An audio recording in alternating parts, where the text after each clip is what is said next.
अऊज़ु बिल्लाहि मिनश्शैतानिर्रजीम बिस्मिल्लाहिर्रहमानिर्रहीम। अफ़ू और अगमाज़। बाज़ लोग अपने मुखालिफिन की सरकोबी और इनसे मुकाबला करने के लिए उन्हीं जैसे हथियारों का सहारा लेते हैं और बदी का जवाब बदी से देते हैं, लेकिन इमाम अली अलैहिस्सलाम फरमाते हैं, अपने मुखालिफों को एहसान के ज़रिए सज़ा दो और इनके आज़ार को इनाम के वसीले से अपने आप से दूर करो। यानी किसी की लग़ज़िश माफ़ कर देना इसकी तकरार को रोकने का बेहतरीन तरीका है। लिहाजा कुरान मजीद मुत्तकी लोगों की सिफ़ात के सिलसिले में फरमाता है, जो लोग अपने गुस्से पर काबू पा लेते हैं और लोगों की लग़ज़िशें माफ़ कर देते हैं, और फिर हुक्म देता है कि मुसलमान बख्श दे और चश्मपोशी करे। क्या तुम इस बात को पसंद नहीं करते कि खुदा तुम्हें बख्श दे?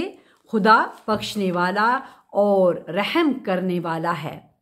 और फिर फरमाता है, जो कोई बख्श दे और सुलह कर ले, इसका बदला खुदा के पास है। अफू और चश्मपोशी ऐसी सिफ़ात हैं जो इस दुनिया में भी और दूसरी दुनिया में भी कामयाबी और खुशबख्ती की ज़ामिन है।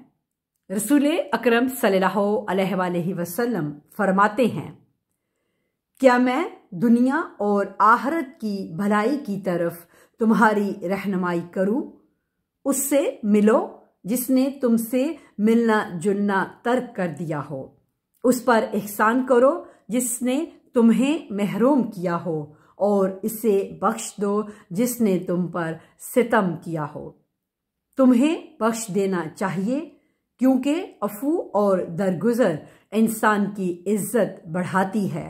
बख्श दो ताकि खुदा तुम्हें इज्जतदार कर दे।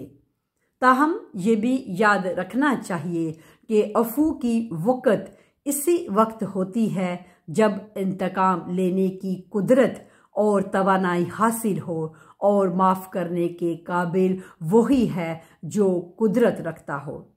इमाम अली अलैहिस्सलाम फरमाते हैं, जब कभी तू दुश्मन पर कुदरत हासिल कर ले तो इसे बख्श दे और इसे अपनी कुदरत का शुक्राना करार दे।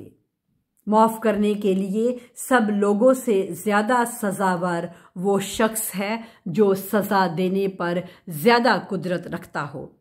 हम अफू के मौजू की अहमियत इस वक्त समझते हैं जब हम देखते हैं कि इमाम सादिक अलैहिस्सलाम अहले बैत इस्मत अलैहिस्सलाम का तारुफ कराने के लिए फरमाते हैं, हम वो घराना है कि इन लोगों को माफ़ कर देना हमारी खू है जिन्होंने हम पर जुल्म किया हो।